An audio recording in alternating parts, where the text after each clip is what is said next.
Welcome back to another technical deep dive here in the debug zone. Today, we're tackling a big question and breaking it down with insights from other users. Hopefully, this clears up some misconceptions and helps you get the answer you need. So buckle up, stay a little curious, and let's jump right in.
And that's a wrap.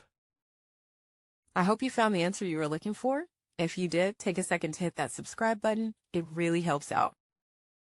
And let me know in the comments which solution worked best for you. See you next time in the debug zone.